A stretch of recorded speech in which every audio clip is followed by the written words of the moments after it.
Maintenant, est-ce que le gouvernement Trudeau prend les bons moyens pour apaiser les craintes reliées au coronavirus? C'est le temps de retrouver nos politologues Geneviève Tellier et Daniel Bélan. Alors, bonjour à vous deux. Bonjour. Je vais commencer avec Daniel cette fois-ci.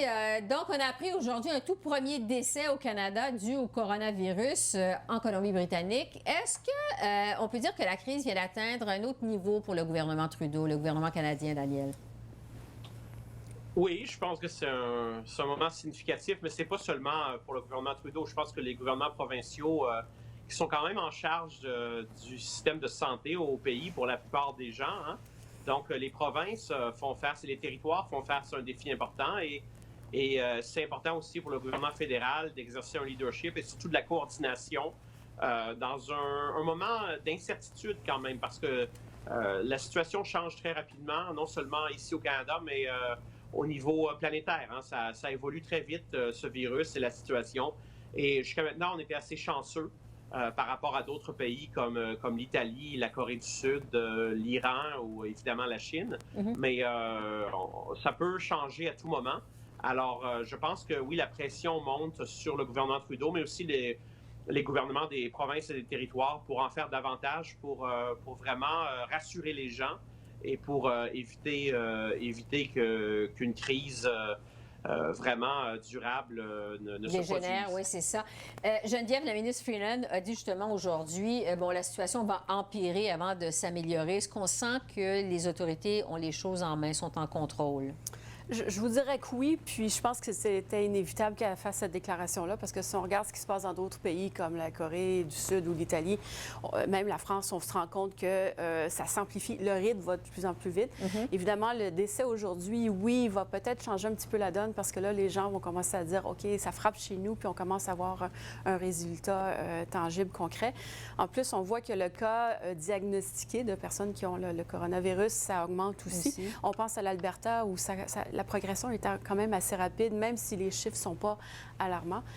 Donc, je pense que oui, on sent que le pire est à venir, comme disait la ministre, et tout le monde est un peu dans l'expectative. Qu'est-ce qu'on va faire à partir de maintenant? Oui, parce qu'on a beaucoup reproché au gouvernement dans les autres crises, parce que là, on vogue de crise en crise depuis le début de l'année, de mal communiquer. Est-ce que, Daniel, dans ce cas-ci, vous trouvez que la communication est suffisante du côté des autorités canadiennes? Je pense que jusqu'à maintenant, c'est relativement bon comme niveau de communication. On veut pas que les gens paniquent, mais en même temps, on veut leur donner de l'information. On va aussi dans les provinces, parce que comme je l'ai dit, les provinces ont un rôle important à jouer.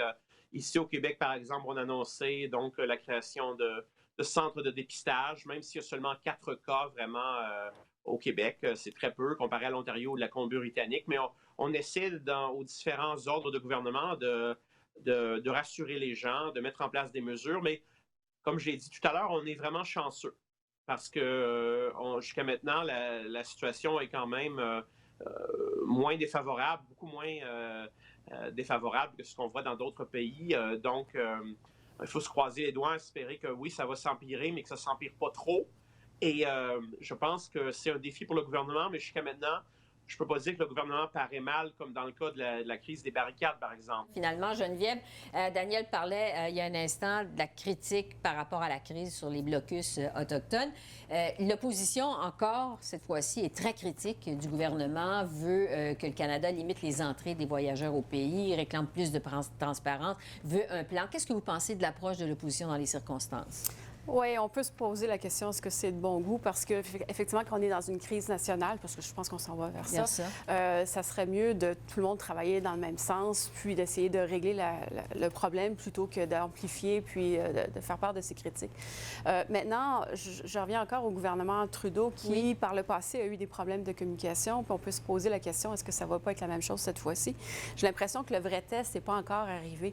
C'est-à-dire que oui, parce qu'on n'est pas dans une situation d'urgence similaire à ce qu'on voit ailleurs, le gouvernement n'a pas été confronté à expliquer rapidement une catastrophe qui arrive, comme dans le cas des blocus ferroviaires il y a quelques semaines. Oui. Alors, est-ce qu'on va le tester à un moment donné, puis est-ce qu'il va être à la hauteur de nos attentes quand va venir le temps de vraiment mettre en place des mesures rapidement et concrètement?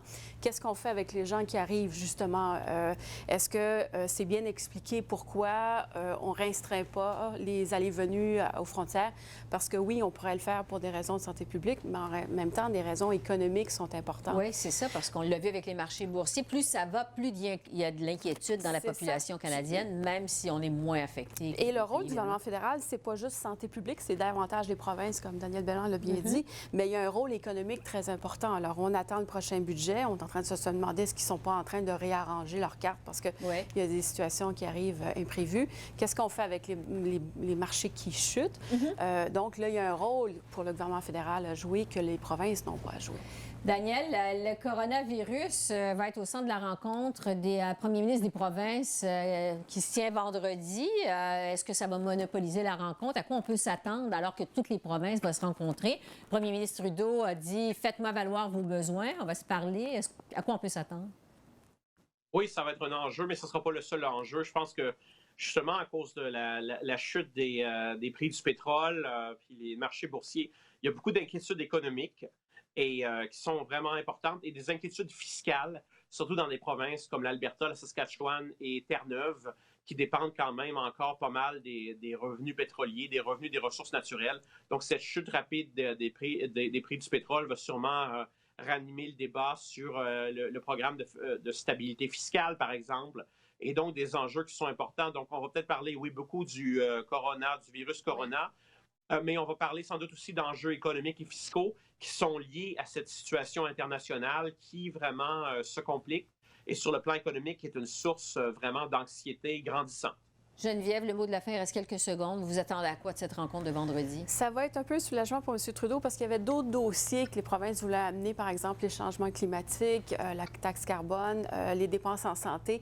Et M. Trudeau va peut-être pouvoir dire, bien, écoutez, on a d'autres urgences comme le coronavirus. Geneviève et Daniel, merci beaucoup à vous deux. Merci. Merci. Au revoir. Merci, au revoir. Bye bye.